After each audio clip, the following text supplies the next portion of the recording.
Hey everyone, welcome to IFS. I am Aakash, faculty for economics. और आज के session में हम डिस्कस करने वाले हैं सेंसस 2011 को। इसके पहले वाले सेशन में मैंने आपको बताया था सेंसस होती क्या है, वो क्यों हमारे लिए इम्पॉर्टेंट है, और सेंसस 2021 को क्यों डिले किया गया है, किस रीजन से डिले किया गया है। अगर आपने मेरे प्रीवियस वीडियो को नहीं देखा तो आप जाकर उसे चेकआउट कर सकते हो। आपको यूजीसी नेट इकोनॉमिक्स के इंडियन इकोनॉमी वाले सेक्शन में वो वीडियो आपको देखने को मिलती है। और आज के सेशन में डिस्कस करेंगे की फाइंडिंग्स के बारे में जो 2011 के सेंसस से हमें देखने को मिलता है। अगर आप प्रीवियसली एग्जामिनेशन को अटेम्प्ट कर चुके हो या फिर फर्स्ट टाइम एग्जामिनेशन को अटेम्प्ट करने वाले हो तो कुछ पर्टिकुलर सेक्शन वैसे होते हैं जहां से एनटीए आपसे हर साल सवाल पूछा करता है, और उनमें से एक है हमारी सेंसस। आपने कई दफ़ा देखा होगा इस पर्टिकुलर सेक्शन से काफ़ी बार सवाल आपसे पूछे जा चुके हैं, और आज हम उन्हीं की पॉइंटर्स को क्या करने वाले हैं, डिस्कस करने वाले हैं, जो आपके एग्जामिनेशन पॉइंट ऑफ व्यू से काफ़ी ज़्यादा इंपॉर्टेंट है। इसीलिए ध्यान देना है, सेशन को अच्छे से समझने की कोशिश करना है, और फिर उसके बाद आपको अपने एंड से की नोट्स भी प्रिपेयर करनी है। मैं आपको इंपॉर्टेंट पॉइंट्स बताऊंगा, आप उसे नोट डाउन करोगे ताकि आप एग्जामिनेशन के समय उसको रिवाइज कर सको अच्छे तरीके से। जो कि आज हमारा सेशन होने वाला है सेंसस 2011 को लेकर, तो आप अपनी स्क्रीन पे देख सकते हैं, ये है उसके स्नैपशॉट। अगर आप चाहो तो इसके स्क्रीनशॉट को ले सकते हो। अगर आपको नोट्स को एक्सट्रैक्ट करना है तो आप आईएफएस के एप्लीकेशन से भी नोट्स एक्सट्रैक्ट कर सकते हैं। एप्लीकेशन को डाउनलोड कीजिए, जैसे ही मेरी सेशन एंड होती है सारे नोट्स लेक्चर के साथ वहां पे अपडेट कर दिए जाते हैं, और वो सब कुछ फ्री ऑफ कॉस्ट है। केवल आपको रजिस्टर करना पड़ता है खुद को हमारे फ्री ऐप में जाकर, जो कि आप प्ले स्टोर या फिर ऐप स्टोर से डाउनलोड कर सकते हैं। ठीक है, तो बढ़ते हैं आगे। अब देखो, आज के सेशन में हम डिस्कस करने वाले हैं सेंसस को लेकर, तो मैं कुछ की पॉइंटर्स लेकर आया हूं जिस पर्टिकुलर सेक्शन से सवाल आपसे पूछे जाते हैं, और उस तरीके से हम इंटायर सेक्शंस को समराइजेशन के तौर पे समझ पाएंगे। तो सबसे पहली जो पॉइंटर आप देख रहे हो अपने स्क्रीन पे, वो क्या देख रहे हो, बात की जा रही है पॉपुलेशन को लेकर। और पॉपुलेशन को लेकर अभी काफ़ी ज़्यादा चर्चा बनी हुई है हमारे नेशन में। वो क्यों बनी हुई है? क्योंकि भारत ने पॉपुलेशन के मामले में चाइना को भी सरपास कर लिया है। यानी कि अगर अभी आपसे पूछा जाए कि भारत की जो करेंट आबादी है वो कहाँ पे स्टैंड कर रही है, तो वो 1.42 बिलियन के अराउंड में क्या कर रही है, वो स्टैंड कर रही है। यानी कि 142 करोड़ के अराउंड में, जो कि चाइना से भी काफ़ी ज़्यादा आगे निकल चुका है भारत। रिसेंट के एग्जामिनेशन में ये ट्रेंड देखा गया था कि आपसे काफ़ी करेंट सिनेरियो से भी सवाल पूछे गए हैं, और इस तरह के सवाल आप आने वाले एग्जामिनेशन में भी एक्सपेक्ट करते हो, जो कि हम सेंसस 2011 को देखेंगे। क्योंकि हमारे पास अभी रीसेंट डेटा अवेलेबल नहीं है, रीसेंट सेंसस का डेटा अवेलेबल नहीं है, जो कि 2021 में आने वाला था, बट कोविड-19 की वजह से वो डिले हो गया। और उसके और भी सारे रीजंस हैं जो मैंने इसके प्रीवियस वाले वीडियो में समझा रखा है, जिसे आप जाकर चेकआउट कर सकते हो। बात अगर पॉपुलेशन की हो रही है तो आप ध्यान से देखोगे, अकॉर्डिंग टू सेंसस 2011 वहां पे क्या बताने की कोशिश की गई है। India's population stands at 1.21 billion, which is 17.7% more than the last decade। जब 2001 में किया गया था सर्वे, तो उससे 17.7% ज़्यादा का उछाल देखने को मिला जब सर्वे दोबारा किया गया 2011 में, जो आप देख रहे हो। और अभी एट प्रेजेंट जो मैंने आपको बताया कि अभी अराउंड इतने पे वो क्या करती है, लाई करती है हमारी पॉपुलेशन। ठीक है, there was an increase in 90.97 million males and increase of 90.99 million females. The growth rate of females was 18.3%, which is higher than males, that is 17.1%। उस समय जो सर्वे किया गया था वहाँ पे देखा गया जो ग्रोथ दर थी वो फीमेल में ज़्यादा थी मेल की तुलना में। जहाँ पे आप देख पा रहे हो कि फीमेल जहाँ पे 18.3% से ग्रो कर रही थी, वही मेल की जो आप ग्रोथ रेट देख रहे हो वो कितना था, 17.1%। ठीक है, वैसे कुछ की पॉइंटर्स है जहाँ से सवाल आपसे पूछे जाते हैं। आगे देखिए, among the major states highest decadal growth in population has been recorded in Bihar. और देखो, ये पॉइंट हो जाता है आपके एग्जामिनेशन पॉइंट ऑफ व्यू से काफ़ी ज़्यादा इंपॉर्टेंट। कैसे? वहाँ पे पूछा गया है कि सबसे ज़्यादा जो डिकेडल यानी कि जो दशक का ग्रोथ रेट देखा गया है पॉपुलेशन में, वो भारत के किस स्टेट में देखा गया, वो देखा गया है आपके बिहार में, दैट इज़ 25.4%। और उसके अलावा 14 states and union territories have recorded population growth above 20%। सारे स्टेट्स में उसके अलावा देखा गया क्या 20% से ग्रो कर रही थी, जबकि बिहार में 25.4% से। तो ये सवाल बन सकता है कि उसके अकॉर्डिंग सेंसस 2011 के अकॉर्डिंग किस स्टेट में हाईएस्ट ग्रोथ रेट देखने को मिला था पॉपुलेशन वाले केस में। तो आप समझ रहे हो बिहार। ठीक है, चलिए आगे देखते हैं। अब देखो ये है क्या, ये वैसे पॉइंटर्स हैं जो आपके एग्जामिनेशन में इस तरह के सवाल पूछे जाते हैं, और मैं यहाँ पे कर रहा हूँ स्टार मार्क ताकि आप चीज़ों को समझ सको। अगर आपसे सवाल पूछा जाए top populous state of the country, तो वो कौन से होंगे। और कभी कभी एनटीए में आपसे क्रोनोलॉजिकल सवाल पूछे जाते हैं कि बढ़ते या फिर घटते क्रम में सजाओ। इस तरह के सवाल में वैसे ही सवाल पूछे जाते हैं। और याद रखिए आपके ये पेपर 1 के भी हिसाब से काफ़ी ज़्यादा इंपॉर्टेंट सेक्शन बन जाता है। अब देखो मोस्ट पॉपुलस में कौन है, नंबर 1 पे आपका है उत्तर प्रदेश, फिर आता है सेकंड पे महाराष्ट्र, थर्ड पे है आपका बिहार, फोर्थ पे है वेस्ट बंगाल और फिफ्थ पे है आपका आंध्र प्रदेश। ये है मोस्ट पॉपुलस। और उसके साथ साथ आपको लीस्ट पॉपुलस भी याद रखना है, इसीलिए मैंने उसको भी मेंशन किया है। लीस्ट पॉपुलस में बात करोगे तो नंबर 1 पे आती है आपकी लक्षद्वीप, देन सेकंड पे है दमन एंड दीव, थर्ड पे है दादरा एंड नागर हवेली, फोर्थ पे अंडमान एंड निकोबार आइलैंड और फिफ्थ पे है आपका सिक्किम। और आप जाकर प्रीवियस ईयर क्वेश्चन को सॉल्व कीजिए। कई बार स्टूडेंट को इंडियन इकोनॉमी वाले सेक्शन से फियर होता है, लेकिन मैंने बार बार बताया है आपको, अगर आप इंडियन इकोनॉमी वाले सेक्शन को टैकल करना चाहते हो specific to UGC NET economics examination के लिए, तो आपको कुछ स्पेसिफिक टॉपिक को ही अच्छे से कवर करके जाना है। उदाहरण के तौर पे आपका सेंसस हो गया, आपकी बजट हो गई, इकोनॉमिक सर्वे हो गया, ये सब फिनेंस कमीशन जैसे टॉपिक जो होते हैं वहाँ से हर बार सवाल आपसे पूछे जाते हैं। ठीक है, उनमें से इकोनॉमिक सर्वे को भी मैंने डिटेल्ड वे में कवर किया है, आप चाहो तो उसे भी जाकर चेकआउट कर सकते हो। और सारी की सारी वीडियोस आपको इंडियन इकोनॉमी के प्लेलिस्ट में देखने को मिलती है।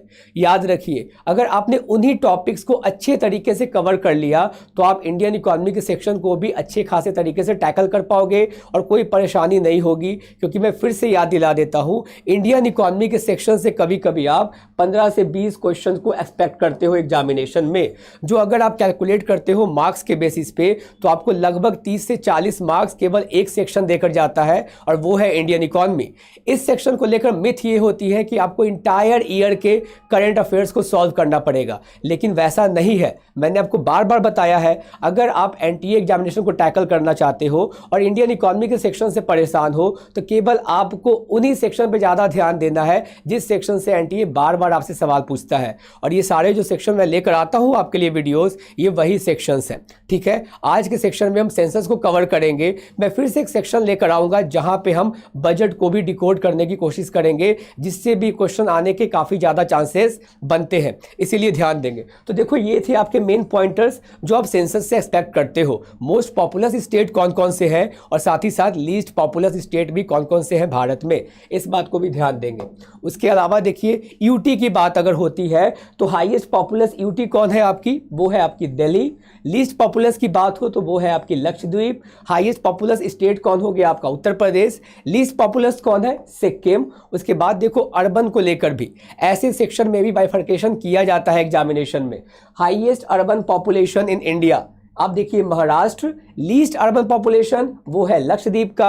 हाईएस्ट रूरल पॉपुलेशन कौन सी है, वो है उत्तर प्रदेश। और लीस्ट रूरल पॉपुलेशन कहाँ पे है, वो भी आपके लक्षद्वीप में भी है। तो ये सारे जो सेक्शंस हैं आप इनमें से ही की नोट्स बना सकते हो, या फिर इसी नोट्स को ही आप हमारे एप्लीकेशन से भी एक्सट्रैक्ट कर पाओगे। ठीक है, बढ़ते हैं आगे। अब देखो सेकंड पॉइंटर क्या है, हमने पॉपुलेशन को डिकोड किया। सेकंड पॉइंटर है आपका रूरल एंड अर्बन पॉपुलेशन। अब रूरल और अर्बन पॉपुलेशन को भी लेकर बात हो रही है, तो यहाँ पे की पॉइंटर्स को फाइंड आउट करने की कोशिश करेंगे। अब देखिए all together 833.5 million persons live in rural area as per census 2011। 833.5 million जो लोग हैं वो रूरल पॉपुलेशन की कैटेगरी में आते हैं भारत में, जब सर्वे किया गया था 2011 का। ठीक है, उसके डेटा के according which was more than 2/3 of the total population, जो 2/3 पॉपुलेशन से भी ज़्यादा है। While 377.1 million persons live in urban areas, और इतने लोग अर्बन एरियाज में रहते हैं। Urban proportion has grown up from 17.3% in 1951 to 31.2% in 2011, यानी कि अर्बन पॉपुलेशन में बढ़ोतरी हमें देखने को मिली है। Empowered action group states have lower urban population 21.1% in comparison to non EAG states. अब देखो यहाँ से जो की पॉइंटर्स है वो इंपॉर्टेंट है आपका ये वाला सेक्शन, और इसे आपको क्या करना है, नोट डाउन करना है। आप चाहो तो फर्दर स्क्रीनशॉट भी ले सकते हैं। ध्यान से देखिए ये क्या बता रही है। Highest proportion of urban population is in NCT Delhi. सबसे ज़्यादा हाईएस्ट अर्बन पॉपुलेशन कहाँ पे देखने को आपको मिला, वो देखने को मिला है दिल्ली में, ठीक है, 97.5%। टॉप 5 स्टेट्स अब कौन कौन से हैं, ठीक है। इस शेयर अर्बन पॉपुलेशन आर, पहला पे है आपका गोवा, ध्यान रखो मैं यहाँ पे मेंशन भी कर देता हूँ। फर्स्ट पे है आपकी गोवा, सेकंड पे है आपकी मिजोरम, ठीक है, मिजोरम। फिर उसके बाद देखिए थर्ड पे है आपकी तमिलनाडु, फिर उसके बाद फोर्थ पे आता है केरल, और फिफ्थ पे आता है महाराष्ट्र। तो ये देखो ये है क्रोनोलॉजिकल वे में लिखा हुआ, और आपसे एनटीए में क्रोनोलॉजिकल सवाल कई दफ़ा पूछे जाते हैं। अगर आपने प्रीवियसली भी एग्जामिनेशन को अटेम्प्ट किया है तो इन सारे चीज़ों से आप बखूबी वाकिफ़ हो गए, है ना। तो इन सारे पॉइंटर्स जहाँ पर मैं स्टार मार्क करता हूँ वो आपके एग्जामिनेशन पॉइंट ऑफ व्यू से काफ़ी ज़्यादा इंपॉर्टेंट सेक्शन बन जाता है, ठीक है। चलिए आगे देखते हैं। नेक्स्ट देखो बात हो रही है लिटरेसी को लेकर। अब लिटरेसी में क्या बताने की कोशिश की गई है, according to 2011 it has increased by 8% to 73%। अब देखो 8% से बढ़ के, यानी कि जो लास्ट किया गया था सेंसस में 2001 में, 10 साल के बाद, यानी कि डिकेडल ग्रोथ क्या देखने को मिला लिटरेसी में 8% का, जो अकॉर्डिंग टू 2011 सेंसस वो कहाँ पे स्टैंड कर रही है, 73% पे स्टैंड कर रही है, जो 64.8% पे स्टैंड कर रही थी 2001 वाले सेंसस में। बात समझ में आ गई, यानी कि 8% का ग्रोथ देखने को मिला है लिटरेसी रेट में। While mail literacy stands eight 80.9%। देखो मेल का लिटरेसी रेट कितना है स्पेसिफिकली भी आपसे पूछा जा सकता है, 80.9%, और वहीं पे फीमेल का कितना है आपका, फीमेल का देखोगे तो 64.6% है ना। The highest increase to place in Dadra and Nagar. अब देखो ये हो जाता है थर्ड मेन पॉइंटर्स। सबसे ज़्यादा लिटरेसी में ग्रोथ रेट किस जगह देखने को मिला है, वो है आपकी दादरा एंड नागर हवेली बाय 18.6%, और उसके बाद देखो बिहार 14.8%, उसके बाद है त्रिपुरा 14%, और फिर उसके बाद देखो यहाँ पे लिखा गया है improvement in female literacy is higher than males. जो फीमेल के लिटरेसी ग्रोथ में ज़्यादा ग्रोथ जो देखने को मिला है वो ज़्यादा देखने को मिला है मेल की तुलना में। यानी कि जो पहले जो सोच हुआ करती थी, स्टेरियोटाइप सोच हुआ करती थी, वीमेन को लिमिटेड माना जाता था, उन्हें कन्फाइंड माना जाता था घर के अंदर, वो अब बाहर निकल रही है। और आपको ये भी देख रहे होंगे कि कई सारे सेक्टर्स में विमेन का काफ़ी ज़्यादा बोलबाला हो रहा है, चाहे वो डिफरेंट तरह के एग्जामिनेशंस हो या फिर जॉब मार्केट ही क्यों ना हो, ठीक है। इस कारण से अगर आप देख रहे हो कि जो फीमेल की लिटरेसी रेट है वो मेल की तुलना में ज़्यादा तेज़ गति से बढ़ती हुई दिखाई दे रही है। बट स्टिल अगर ओवरऑल बात करोगे तो लिटरेसी देखो जहाँ मेल की 80.9% है, वहाँ पे अभी भी फीमेल में 64.6% है, जिसे और कम करने की ज़रूरत है। इस बात को ध्यान देंगे, ठीक है। चलिए आगे देखते हैं। The gap between literacy in urban and rural areas is steadily declining in every census. जब भी हर साल सेंसस आता है तो रूरल और अर्बन वाले एरिया में गैप जो है वो कम होता हुआ दिखाई पड़ता है हमें लिटरेसी के मामला में। Gender gap in literacy rate is steadily declining in every census. In census 2011 the gap stands eight 16.3 points. Top 5 states कौन कौन से हैं। अब देखो ये सारे पॉइंटर्स आपके एग्जामिनेशन पॉइंट ऑफ व्यू से बन जाते हैं इंपॉर्टेंट। अब देखो टॉप स्टेट्स कौन कौन से हैं लिटरेसी के मामले में, जहां पे लिटरेसी हमें हाईएस्ट देखने को मिलती है। नंबर 1 पे कौन है, केरला। नंबर 2 पे है आपकी लक्षद्वीप। नंबर 3 पे है आपकी मिजोरम। नंबर 4 पे आता है गोवा, और उसके बाद है आपकी त्रिपुरा, है ना। और देखो बॉटम 5 भी आपको याद रखना है। टॉप 5 आपने देख लिया कि टॉप 5 स्टेट कौन कौन से हैं जहाँ से सवाल पूछते हैं। बॉटम 5 से भी सवाल पूछा जा सकता है, तो वो देखो कौन है। सबसे पहले वहाँ पे स्टैंड कर रहा है बिहार, उसके बाद देखिए है अरुणाचल प्रदेश, फिर आता है राजस्थान, उसके बाद है झारखंड, और फिर आती है आंध्र प्रदेश। यानी कि देखो बिहार सबसे कम जहाँ पे लिटरेसी देखने को मिलती है वो स्टेट निकल कर आता है कौन, बिहार। आप बॉटम 5 के बारे में पढ़ रहे हो। अगर इसका ओवरऑल स्नैपशॉट आप देखना चाहोगे तो देखो ये है इसकी समराइजेशन, जहाँ पे आप देख रहे हो क्या टोटल पर्सनल लिटरेसी रेट कितना देखने को मिला, जब सबको कंबाइंड कर दो वो लगभग 74% के अराउंड में है। ठीक है, अगर ओवरऑल लिटरेसी रेट पूछी जाती है तो। उसके बाद देखिए अगर स्पेसिफिकली पूछी जाए मेल के बारे में, आपने क्या देखा 82.14%, फीमेल के बारे में पूछी जाए तो 65.46%। उसके बाद हाईएस्ट लिटरेसी किस स्टेट में देखने को मिला था हमें, याद कीजिए केरल, और लीस्ट कहाँ देखने को मिला था, बिहार। उसके बाद यूटी के बारे में बात की जाए तो सबसे ज़्यादा कहाँ पे है, लक्षद्वीप में। और देखो सबसे कम लिटरेसी किस यूटी में है, तो वो है आपका दादरा एंड नागर हवेली। और ये एग्जामिनेशन पॉइंट ऑफ व्यू से बन जाता है इंपॉर्टेंट, आप चाहो तो इसका स्नैपशॉट भी ले सकते हैं। आगे बढ़ते हैं, अब देखो डेंसिटी की बात हो रही है, और जब बात डेंसिटी की हो रही होती है तो पर स्क्वायर किलोमीटर में कितने लोग रह रहे हैं, आप उसके बारे में चर्चा कर रहे होते हो। अब यहाँ पे ध्यान से समझेंगे, the density of population in the country has also increased, और ये जो डेंसिटी वाली जो डेटा है वो बढ़ गई है पहले की तुलना में, फ्रॉम 325 इन 2001, जहाँ पे 325 ही देखने को मिला था 2001 में, वही 382 हो गया है 2011 के सेंसस डेटा के according. Among the major states, अब इनमें से मेजर स्टेट्स कौन कौन से हैं जहां पे हाईएस्ट पॉपुलेशन देखने को मिल रहा है डेंसिटी वाइज, मतलब पर स्क्वायर किलोमीटर में लोग जो रह रहे हैं, स्टे कर रहे हैं। देखो वहां पे भी नंबर 1 पे कौन आ रहा है, Bihar. Bihar occupies the first position with a density of 1106, 1106। उसके बाद देखो वो किसको सरपास कर रही है, इसके पहले वो तबका जो था वो वेस्ट बंगाल के पास में था, जो बिहार उससे छीन लेता है और सबसे ज़्यादा वहाँ पे देखने को मिलती है, वेस्ट बंगाल को सरपास करती है, which was the first position in 2001, जो 2001 में नंबर 1 के पोजीशन पे थी। उसके बाद देखिए फिर आती है Delhi, turns out to be the most densely inhabited, followed by the Chandigarh among all the states and UTs both in 2001 and 2011 census. The minimum population density works out in Arunachal Pradesh, और अरुणाचल प्रदेश ही ऐसा स्टेट निकल कर आता है जहां पे आपको मिनिमम डेंसिटी वाला पॉपुलेशन देखने को मिलता है दोनों डेटा के अकॉर्डिंग। 2001 में भी मिनिमम था और 2011 में भी मिनिमम ही वहां पे देखने को मिलता है। ठीक है, बात होती है फिर से सेक्स रेशियो की। अब देखो मेल टू फीमेल रेशियो, जिसे आप बोलते हो क्या, sex ratio, female to male ratio. ठीक है, अब देखो यहाँ पे this sex ratio in the population of the country in 2011 stands at 940 females against 1000 males, यानी कि 940 महिलाएं हैं 1000 मर्दों के ऊपर। ठीक है, which is 10% more than the last census, जिसमें हमें बढ़ोतरी देखने को मिली है, 10% का उछाल हमें देखने को मिला है 2011 वाले सेंसस में। ठीक है, नंबर ऑफ फीमेल पर 1000 मेल स्टूड एट 933। ठीक है, जो पहले आपको 933 देखने को मिली थी। Haryana has the dubious distinction of having the worst male female ratio, और सबसे जो वर्स्ट फीमेल और मेल रेशियो है वो आपको हरियाणा में देखने को मिलता है अमंग ऑल द स्टेट्स, और सबसे बेस्ट जो लगभग फेयर और फेयरली आप बेस्ट कह सकते हो वो आपको केरल में देखने को मिलता है। तो यानी कि सबसे ज़्यादा वर्स्ट सिनेरियो कहाँ देखने को मिला, मेल टू फीमेल रेशियो में, वो देखने को मिलता है हरियाणा में, और फेयरली बेस्ट देखने को मिलता है केरल में। ध्यान देंगे, द नंबर ऑफ फीमेल्स पर 1000 males in Haryana in 2011 stands eight, देखिए कितना कम है, महज 879 पर 1000 मेल के ऊपर हरियाणा में। ठीक है, उसके बाद देखो जम्मू कश्मीर की बारी आती है जहाँ पे 889, और उसके बाद देखो पंजाब की बारी आती है जहाँ पे है 895। तो ये वैसे स्टेट्स हैं, प्लेसेस हैं जहाँ पे आपको बहुत ज़्यादा वर्स्ट सिनेरियो देखने को मिलता है मेल टू फीमेल रेशियो में। बात अगर होती है बेस्ट की तो आप देख सकते हो the other 2 worst performing state, उसके अलावा कौन है, सॉरी जम्मू कश्मीर के अलावा कौन से हैं, वो है आपके उत्तर प्रदेश और फिर है आपके बिहार। ठीक है, अब देखो बेस्ट की बात आ रही है।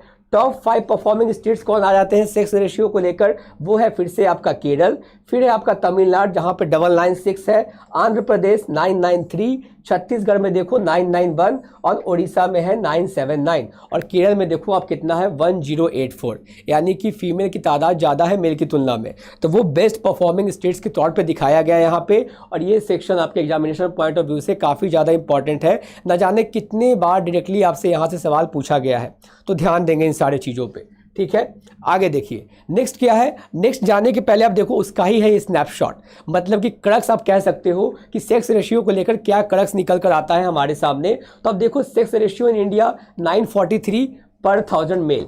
आप ये कह सकते हो। आगे देखिए, हाईएस्ट सेक्स रेशियो किस स्टेट में देखने को मिला?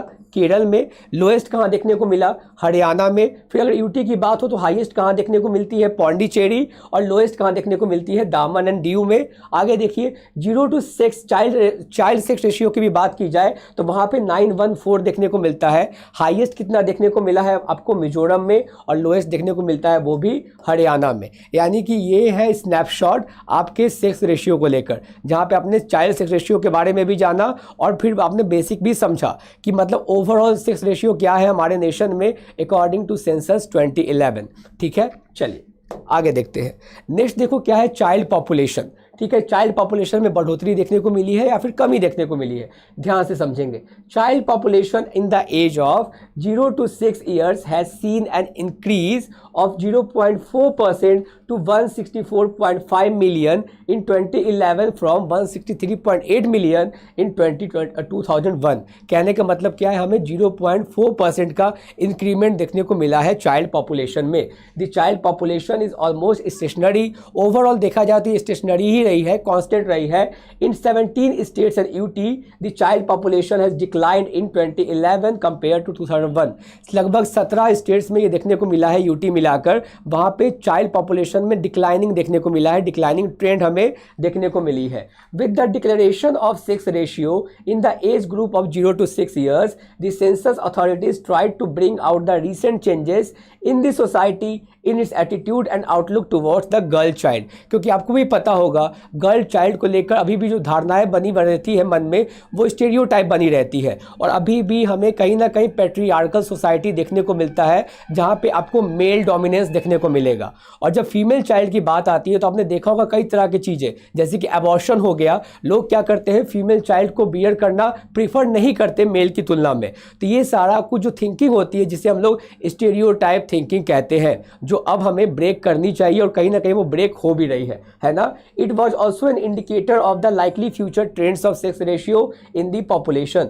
There has been a decline of 8% in the sex ratio of the 0 to 6 year group. In 2011, the child sex ratio stands at 919 female against 1000 male in comparison to 9 to 7 females in 2001। कहने का मतलब है कि उस sex ratio में हमें declining trend देखने को मिला है, जहाँ पे अकॉर्डिंग टू 2011 919 फीमेल पर 1000 मेल देखने को मिलती है, जो 2001 में 927 फीमेल थी पर 1000 मेल। ठीक है, तो ये है उसके ओवरऑल स्नैपशॉट चाइल्ड पॉपुलेशन को लेकर। ठीक है, और बाकी फर्दर चीज़ों के लिए आप यहाँ पे देख सकते हो, जो कि बेस्ट मेंशन है यहाँ पे। अगर मान लो एग्जामिनेशन पॉइंट ऑफ व्यू से बात की जाए तो आप यहाँ पे देखोगे क्या? 8 states Jammu and Kashmir, Rajasthan, Bihar, Uttar Pradesh have proportion of child population more than 15%, जहाँ पे आपको 15% से ज़्यादा देखने को मिलता है। ठीक है, दी वर्स्ट परफॉर्मिंग स्टेट्स कौन कौन से हैं जो आपके एग्जामिनेशन पॉइंट ऑफ व्यू से इंपॉर्टेंट हो सकते हैं? आप देखो यहाँ पे कौन से हैं, वो निकल कर आते हैं आपके हरियाणा, पंजाब, जम्मू कश्मीर, राजस्थान एंड गुजरात, जहाँ पे वर्स्ट चाइल्ड पॉपुलेशन वाला रेशियो आपको देखने को मिलता है। बेस्ट कौन है वहाँ पे? आप देखो छत्तीसगढ़, केरल, असम, वेस्ट बंगाल, झारखंड एंड कर्नाटक, ये सारे बेस्ट परफॉर्मिंग स्टेट्स हैं चाइल्ड पॉपुलेशन को लेकर, और वर्स्ट परफॉर्मिंग में भी आप यहाँ पे देख पा रहे हो। इसी तरह के सवाल आपसे एग्जामिनेशन में पूछ लिए जाते हैं, तो ध्यान देंगे इन बातों पे। आगे देखिए, नेक्स्ट है SC ST डेटा। और एक बार अगर if I am not wrong तो आपसे शायद 2021 के एग्जामिनेशन में पूछा गया था कि किस स्टेट में ज़्यादा SC आबादी है, किस स्टेट में ज़्यादा ST आबादी है। वैसे सवाल आपसे पूछे गए थे। तो इन तरह के सवाल आपको सेंसस डेटा से ही पूछे जाते हैं, जो इंडियन इकोनॉमी की पार्ट बनती है। ठीक है, तो इन सारे टॉपिक्स को नज़रअंदाज करके एग्जामिनेशन में नहीं जाना है, और कहीं से भी ये सारे टॉपिक टफ नहीं होते। केवल आपको एक बार माइंड में रखना पड़ता है चीज़ों को, छोटे छोटे की नोट्स बनाकर, ताकि एग्जामिनेशन के समय केवल आपको रिवाइज करना पड़े। तो इन बातों को ध्यान देंगे। अब देखिए यहाँ पे SC ST डेटा को लेकर क्या बताया गया है। According to census, scheduled castes are notified in 31 states and UTs and scheduled tribes in 30 states. There are altogether 1241 individual ethnic groups. Ethnic groups कितने हैं? 1241 notified as SC in different states और UTs. मतलब कि 1241 वैसे category वाले लोग हैं जिन्हें SC के तौर पे आइडेंटिफाई किया जाता है। The number of individual ethnic groups etcetera notified as ST, और ST को कितना है वो आप देखोगे 705। यानी कि 750 वैसे इंडिविजुअल का एथनिक ग्रुप्स है जिसे एज अ एसटी आइडेंटिफाई किया जाता है। There has been some changes in the list of SC/ST in the states and UT during the last decade, और लास्ट डिकेड में देखा जाए तो कुछ चेंजेस देखने को मिला है इन दोनों कैटेगरीज में। The SC population in India now stands at 201.4 million, और याद रखिए ये अकॉर्डिंग टू 2011 सेंसस है। जैसे ही हमारे पास 2021 के डेटा अवेलेबल हो जाएंगे ये सब कुछ आपको बदला बदला दिखाई देगा, जो कि हमारे पास अवेलेबल नहीं है। और जब तक अवेलेबल नहीं है तब तक सवाल आपसे 2011 के डेटा के अकॉर्डिंग ही पूछा जाएगा, इस बात को ध्यान देंगे। और जहाँ जहाँ सवाल आपसे रीसेंट डेटा से पूछा जा सकता है, रीसेंट ट्रेंड से पूछा जा सकता है, वो मैं आपको हाईलाइट करता चला जाऊँगा। जैसे आपने पॉपुलेशन का डेटा अभी देखा जो लगभग 1.42 बिलियन हो गई है, जो हमने चाइना को भी सरपास कर दिया है ना, इस बात को ध्यान देंगे। Which is 20% more than the last census. The ST population stands eight 104.3 million in 2011, 23.7% more than 2001। इन सब में भी उछाल देखने को मिला है 2001 के डेटा की तुलना में। ठीक है, अब देखिए रिलीजियस डेमोग्राफिक्स है। रिलीजियस डेमोग्राफिक्स, हाँ इसके पहले मैं आपको बता दूं जो कि मैं बता रहा था कि सबसे ज़्यादा एससी आबादी कहाँ पे है, एसटी आबादी कहाँ पे है। तो देखो यहाँ पे एससी आबादी की अगर मैं बात करूँगा तो आप कह सकते हो यूपी। ठीक है, आप यूपी जैसे स्टेट में देखते हो इन सारे चीज़ों को, आप पंजाब में भी देखते हो ये सारे चीज़ों को। ठीक है, उसके बाद देखिए अगर मैं बात करता हूँ एसटी को लेकर तो आप देख सकते हैं ये एमपी के बारे में। ठीक है, Madhya Pradesh, if I am not wrong. आप ऐसे जाकर भी सर्च कर सकते हो कि सबसे ज़्यादा आबादी वाले जो स्टेट्स हैं भारत में वो कौन से हैं जहाँ पे एससी पॉपुलेशन ज़्यादा है, जहाँ पे एसटी पॉपुलेशन ज़्यादा है। फिर आप उड़ीसा का भी नाम देख सकते हो, है ना, एससी एसटी वाले में मध्य प्रदेश आते हैं वैसे। फिर आप यूपी भी देख सकते हो। ये सारे वैसे स्टेट्स हैं जो आपको आइडेंटिफाई करना पड़ेगा, और इस तरह के सवाल डायरेक्टली आपसे पूछे गए थे एग्जामिनेशन में। चाहो तो आप जाकर चेकआउट भी कर सकते हैं, और या फिर अगर आप प्रीवियस ईयर क्वेश्चन को सॉल्व करोगे तो इन तरह के तमाम क्वेश्चंस आपको देखने को मिलते हैं इंडियन इकोनॉमी वाले सेक्शन में। ठीक है, इसीलिए किसी भी सेक्शन को हम लोग अफोर्ड नहीं कर सकते स्किप करना, तो ध्यान देना है इस बात पे। आगे देखिए नेक्स्ट, देखो क्या है रिलीजियस डेमोग्राफिक्स। ये हमें क्या बताती है। The religious data on India census 2011 was released by the government of India on 25 August 2015। Hindus are according to वेज 79.8% है। उसके बाद मुस्लिम्स आर 14.23%। ठीक है, उस डेटा के according for the first time a no religion category was added in the 2011 census. सबसे पहली बार 2011 के सेंसस में नो रिलीजन वाला बॉक्स भी डाला गया था। जो व्यक्ति अपने आप को किसी धर्म का नहीं मानते, जो अपने आप को किसी भी धर्म से रिलेट नहीं करते हैं, वो नो रिलीजन का पार्ट बनते हैं। Were classified as the people belonging to no religion in India in the 2011 census. 0.24% of India's population of 1.21 billion. इतने सारे लोग वैसे हैं जो अपने आप को किसी भी धर्म का नहीं मानते हैं। Given next is the decade by decade religious composition of India, जो आप यहाँ पे देखोगे। लेकिन यहाँ पे देखो भारत में 6 वैसे मुख्य रिलीजियस है जिन्हें हम आइडेंटिफाई करते हैं। उदाहरण के तौर पे आप देखोगे there are 6 religions in India that have been awarded minority state, minority category, जिसे हम लोग माइनॉरिटी मानते हैं। तो सबसे नंबर 1 पे कौन आता है, वो आते हैं मुस्लिम। फिर सेकंड माइनॉरिटी आती है क्रिश्चियन, फिर आते हैं सिख्स, फिर आते हैं जैन्स, बुद्धिस्ट, और उसके बाद है पारसीस। ये सारे वैसे 6 कैटेगरी वाले लोग हैं, रिलीजन वाले लोग हैं, जिन्हें हमारे देश में माइनॉरिटी का तबका मिला है ना। चलिए आगे बढ़ते हैं। अब देखो यहाँ पे दिया गया डेमोग्राफी, ये उतना इंपॉर्टेंट है नहीं आपके एग्जामिनेशन पॉइंट ऑफ व्यू से। जो इंपॉर्टेंट पॉइंटर्स थे, यानी कि कितने माइनॉरिटी स्टेटस मिले हैं कौन कौन से रिलीजन को, ठीक है, एससी एसटी आबादी कहाँ पे ज़्यादा है ना, इन तरह के सवाल आपसे एग्जामिनेशन में पूछे गए हैं, और इसी तरह के सवाल आपसे पूछे जा सकते हैं, तो ध्यान देंगे। उसके अलावा अगर मैं रिलीजियस डेमोग्राफी की बात करूँ तो केवल आपको ये जानना है कि कौन सी रिलीजन जो है वो कितने प्रतिशत में है हमारे नेशन में। जैसे आपने देखा 79% आपका हिंदूज की आबादी है और 14 आपकी मुस्लिम्स की आबादी है, और उनमें से 6 कैटेगरी वैसे हैं जिन्हें माइनॉरिटी का स्टेटस मिला है, जहां पे आपके मुस्लिम है, पारसीस है, जैनिज्म है, बुद्धिस्ट है ना, उसके बाद क्रिश्चियंस है, सिख्स है, वो सारे को क्या मिला है, माइनॉरिटी का स्टेटस मिला है। और उसके बाद देखो last pointer, median marriage as.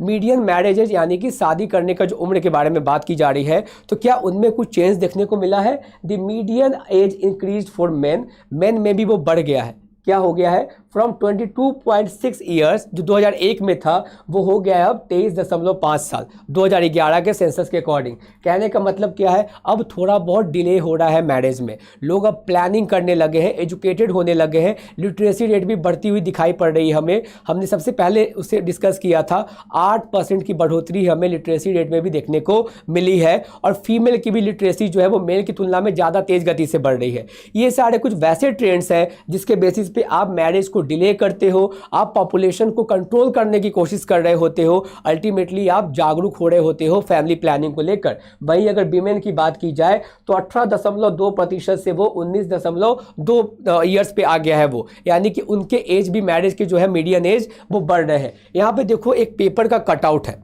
जो आप देखोगे, और वो हमें मैरिज को लेकर क्या बताती है, पॉजिटिव ट्रेंड बताती है। यानी कि जितनी कम उम्र में शादी हो जाएगी वो क्या हो जाता है, हमारे देश में इलीगल हो जाता है, और हालांकि वो होना भी नहीं चाहिए, ठीक है, कम उम्र में होना भी नहीं चाहिए। एक तो हमने पता कर लिया क्या कि पॉपुलेशन के मामले में भी भारत चाइना को पिछाड़ चुका है, ठीक है, और जब पॉपुलेशन बढ़ती है तो कई तरह के परेशानियों से नेशन गुजरता है। हालांकि भारत को यंगर नेशन माना जाता है, क्यों, क्योंकि भारत में सबसे ज़्यादा आबादी यंगर पॉपुलेशन की है। लेकिन एक बात को समझिए, जितना ज़्यादा तेज गति से पॉपुलेशन बढ़ रहा होगा उतने तेज गति से कभी भी फूड सप्लाई नहीं बढ़ती।